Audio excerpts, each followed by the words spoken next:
Hello everyone. आज हम पढ़ने जा रहे हैं वैद्युत आवेश के बारे में।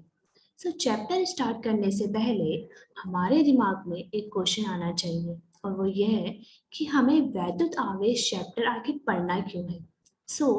वैद्युत आवेश चैप्टर हमें इसलिए पढ़ना ज़रूरी है क्योंकि आपने अपने डेली लाइफ में यह ज़रूर महसूस किया होगा कि जब सर्दियों में हम अपनी स्वेटर को निकालते हैं तो उसे चिंगारी जैसी आवाज़ क्यों निकलती है, राइट। जब हम कार का दरवाजा खोलते हैं तो हमें कुछ वैद्युत झटके जैसा अनुभव होता है। इसी तरह हम अपनी लाइफ में वैद्युत आवेश से जुड़ी बहुत सारी घटनाएं देखती है जिनका जवाब हमें ये चैप्टर देगा। इसके अलावा इससे नेक्स्ट चैप्टर वैद्युत धारा में समझने के लिए भी हमें वैद्युत आवेश को समझना जरूरी है। इसलिए हमें ये चैप्टर पढ़ना बहुत जरूरी है। Let's begin. आज के चैप्टर या आज के लेक्चर में हम क्या जानेंगे, हम इन सारी चीज़ों के बारे में आज के लेक्चर में जानने वाले हैं। पहले बात करते हैं वैद्युत आवेश की। वैद्युत आवेश क्या होता है, इसको हम एक उदाहरण द्वारा समझते हैं। हम कांच के छड़ या रेशम के धागे को जब आपस में रगड़ते हैं या इसी तरह अन्य भी युग्म होते हैं, जब हम उन दोनों को रगड़ रहे हैं, कांच के छड़ और रेशम के धागे को, तो रगड़ने के पश्चात ऐसा हो ये रहा है कि जब हम इनको रगड़ते हैं तो इनके ये आवेशित हो जाते हैं। ये आवेशित होने के पश्चात आकर्षण या प्रतिकर्षण का गुण इनमें आ जाता है। जब कांच के छड़ को ऐसा हो क्यों रहा है? ऐसा इसलिए होता है क्योंकि कांच के छड़ से कुछ इलेक्ट्रॉन स्थानांतरित हो रहे हैं रेशम के धागे के अंदर, यानी कि वो इलेक्ट्रॉन जो मुक्त इलेक्ट्रॉन थे वो स्थानांतरण में भाग ले रहे हैं। कांच के छड़ से कुछ इलेक्ट्रॉन रेशम के धागे में स्थानांतरित होते हैं और कांच के छड़ पर धनात्मक आवेश आ जाता है, जबकि रेशम के धागे पर ऋणात्मक आवेश आ जाता है। जब और हम यह भी जानते हैं कि जो सजातीय आवेश होते हैं, यानी कि समान आवेश, जैसे धनात्मक धनात्मक और ऋणात्मक ऋणात्मक, ये दोनों आवेश एक दूसरे की तरफ प्रतिकर्षण का अनुभव दिखाते हैं। जैसे कि प्लास्टिक की छड़ दूसरे प्लास्टिक की छड़ की तरफ प्रतिकर्षण का अनुभव करती है, उसी तरह से यहाँ पे प्लास्टिक के छड़ और कांच की छड़ एक दूसरे की तरफ आकर्षण अनुभव करती है। ऐसा इसलिए क्योंकि प्लास्टिक के छड़ में जो आवेश है वही आवेश दूसरी कांच के छड़ में नहीं है, उसके विपरीत वाला आवेश है उसमें। तो वैद्युत आवेश का अवधारणा वहां पे उत्पन्न होती है जब इलेक्ट्रॉन की अधिकता या इलेक्ट्रॉन की कमी हो जाती है, तब उत्पन्न होता है वैद्युत आवेश। हम जान चुके हैं कि ऋणात्मक आवेश यानी कि ऋणात्मक वाली वस्तु वो वस्तु होती है जिसमें इलेक्ट्रॉन की अधिकता होती है, जैसे कि रेशम का धागा। और धनावेशित वस्तु वह वस्तु होती है जिसमें इलेक्ट्रॉन की कमी होती है, जैसे कि कांच की छड़। आवेश के प्रकार की अवधारणा सबसे पहले अमेरिकी वैज्ञानिक बेंजामिन फ्रैंकलिन ने दी थी। उन्होंने कहा कि धनात्मक आवेश व ऋणात्मक आवेश होते हैं। उन्होंने ये इसलिए भी कहा क्योंकि जब हम दो विपरीत आवेश वाले वस्तु को आपस में सामने सामने लाते हैं या उनको आप स्पर्श कराते हैं तो उनका आवेश लुप्त हो जाता है। ये हमें कैसे पता चला? क्योंकि वे अब उनके अंदर आकर्षण या प्रतिकर्षण का गुण नहीं होता है। इससे उन्होंने ये पता चला कि विजातीय आवेश को एक दूसरे के संपर्क में बाद में लाने पर उनका आवेश विलुप्त हो जाता है। गणितीय सूत्र द्वारा हम ये जानते हैं कि धनात्मक वाली वस्तु एक ऋणात्मक वाली वस्तु को विलुप्त कर देती है। जैसे हम +1 और -1 जब लेते हैं तो हम ये देखते हैं कि हमारा मान कितना आता है, हमारा मान आ जाता है 0। तो यानी कि इस धनात्मक ने इस ऋणात्मक को 0 कर दिया है। तो इस धनात्मक आवेश और ऋणात्मक आवेश कहने के पीछे भी शायद यही तात्पर्य रहा होगा कि दो विजातीय आवेश एक दूसरे के संपर्क में आने पर उसके मान को विलुप्त कर देते हैं। आप इस डायग्राम में जो ये देख रहे हैं ब्लू ब्लू, वो एक मुक्त इलेक्ट्रॉन को प्रदर्शित कर रहे हैं। मुक्त इलेक्ट्रॉन ऐसे इलेक्ट्रॉन होते हैं जो नाभिक के बंधन से मुक्त रहते हैं। इलेक्ट्रॉन के स्थानांतरण में मुक्त इलेक्ट्रॉनों का ही योगदान होता है। यही वे इलेक्ट्रॉन होते हैं जो कि स्थानांतरण में पार्टिसिपेट करते हैं। आवेश को हम क्यू साइन द्वारा प्रदर्शित करते हैं और इसका मात्रक होता है कूलम्ब, जिसे C से प्रदर्शित किया जाता है। आवेशित वस्तु एक वह वस्तु होती है जिसमें आवेश होता है, जैसे कि कांच की छड़ व रेशम का धागा रगड़ने के पश्चात आवेशित हो जा रहे थे।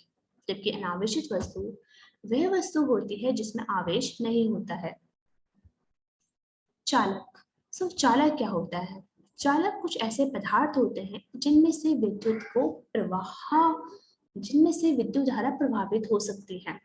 ऐसा क्यों होता है कि चालक विद्युत धारा का प्रभावित करते हैं?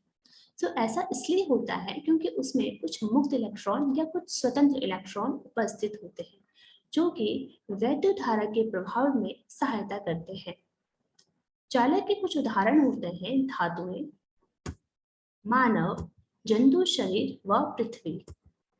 यस, यही कारण है कि मानव शरीर विद्युत झटके का अनुभव करता है, क्योंकि वह एक चालक होता है।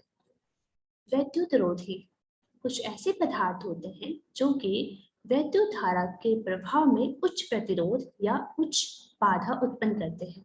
ऐसा इसलिए होता है क्योंकि विद्युत रोधी में मुक्त इलेक्ट्रॉन नहीं होते हैं। उसमें इलेक्ट्रॉन होते हैं, लेकिन वह इलेक्ट्रॉन नाभिक के बंधन से पूरी तरह से बंद होते हैं या आबंद होते हैं। वैद्युत रोधी के उदाहरण होते हैं कांच, पार्सलेन, प्लास्टिक और नाइलोन। यहाँ पे एक नोट करने वाली बात यह है कि चालक को जब हम आवेशित करते हैं तो उसका आवेश पूरी सतह पर फैल जाता है, जबकि वैद्युत रोधी में आवेशित करने पर उसका आवेश उसी जगह पर उपस्थित होता है जहां पे हमने उसको आवेश किया है। इसको आप किस घटना में देखते हैं? याद कीजिए, जब हम अपने बालों पे कंघी करते हैं और उस कंघी को जो कि कंघी प्लास्टिक या नायलॉन से बनी होती है, जो कि वैद्युत रोधी है, इस कंघी को जब हम किसी कागज के छोटे छोटे टुकड़ों के पास लेके जाते हैं तो वे उसकी तरफ आकर्षण का अनुभव करती है। लेकिन अगर हम एक चम्मच को, जो कि धातु है, जो कि चालक है, उस चालक को अपने बालों पे करते हैं कंघी, उस बालों पर लगाते हैं, उसके पश्चात हम उसे भी उसी तरह कागज के छोटे छोटे टुकड़ों के पास लेके जाते हैं, तो वे आकर्षण का प्रभाव नहीं दिखाता है। तो इसके पीछे का लॉजिक भी यही है, चालक और वैद्युत रोधी। अर्धचालक ऐसे पदार्थ होते हैं जो कि आवेश की गति में अवरोध उत्पन्न करते हैं। इसके अवरोध का परिमाण चालक और विद्युत रोधी के मध्यवर्ती का होता है। अर्धचालक के कुछ उदाहरण हैं जर्मेनियम और सिलिकॉन। हम आवेशित उत्पन्न करने की एक विधि के बारे में तो पढ़ ही चुके हैं, और वह विधि थी रगड़ने की या घर्षण द्वारा। जब हम दो वस्तुओं को आपस में रगड़ रहे थे तो आवेश की उत्पत्ति हो रही थी। लेकिन एक दूसरी विधि है और वह विधि है प्रेरण द्वारा आवेश की। यह एक ऐसी विधि है जिसके द्वारा हम एक अनावेशित वस्तु को दूसरी वस्तु से स्पर्श न करा के उसके अंदर आवेश को उत्पन्न करते हैं। चलिए इसको हम एक उदाहरण से समझते हैं। आप डायग्राम नंबर ए में देखिए, यहाँ पे हमने एक विद्युत रोधी स्टैंड लिया है जिसके ऊपर एक धातु का गोला है जो कि अनावेशित है। अनावेशित कहने का तात्पर्य यह है कि उसमें जितने ही प्लस उतने ही माइनस आवेश उपस्थित है। अब बी में देखिए, हम एक आवेशित छड़ को, जो कि ऋणावेशित है, उस छड़ को इसके समीप लेके जाते हैं। हमें इसको स्पर्श नहीं कराना है। जब हम इसके समीप लेके जाते हैं तो इस अनावेशित गोले के जो ऋणावेशित आवेश होते हैं वह प्रतिकर्षण के कारण इस सतह से दूर जाके इकट्ठा हो जाते हैं, जबकि धनावेशित आवेश आकर्षण के कारण इसके बाहरी सतह पे बने रहते हैं। अब सी डायग्राम में देखिए, अब हम इस धातु के, जो कि अनावेशित गोला है, उसको हम भूमि से संपर्क कर देते हैं। जब हम ऐसा करते हैं तो इस अनावेशित गोले से कुछ इलेक्ट्रॉन भूमि में चले जाते हैं और धनात्मक आवेश इस गोले के यहीं पर रहते हैं आकर्षण के कारण।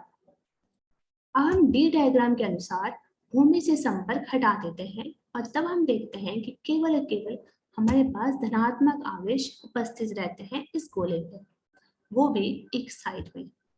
लेकिन जैसे ही हम इस डायग्राम में आप देख सकते हैं कि हमने छड़ को हटा दिया है, अब हम उसको स्पर्श उसके संपर्क से उसे हटा देते हैं तो हम यह देखते हैं कि जो धनावेशित आवेश है वो इस गोले के, जो कि पहले अनावेशित था, उसके पूरी सतह में फैल जाता है। तो इसका परिमाण या इसका निष्कर्ष यह निकलता है कि हमने एक अनावेशित गोले को बिना स्पर्श कराए उस गोले को हमने आवेशित कर दिया है।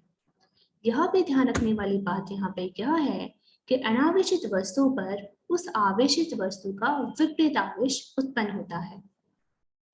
तो यह थी हमारी आवेश को उत्पन्न करने की विधि। आज के लिए इतना ही। अब हम जस्ट रिव्यू लेते हैं कि हमने क्या क्या इंपॉर्टेंट बातें सीखी। तो हम जान चुके हैं कि आवेश इलेक्ट्रॉन की अधिकता या कमी के द्वारा उत्पन्न होता है। किसी वस्तु में अधिकतम इलेक्ट्रॉन मतलब वस्तु ऋणावेशित होती है, जबकि कम इलेक्ट्रॉन मतलब वस्तु धनावेशित। हमने 3 प्रकार के पदार्थ जाने। हमने जाना चालक, वैद्युत रोधी और अर्धचालक के बारे में। वही हमने आवेशन की कुछ विधि भी देखी। हमने देखा प्रेरण द्वारा आवेशन और घर्षण द्वारा आवेशन।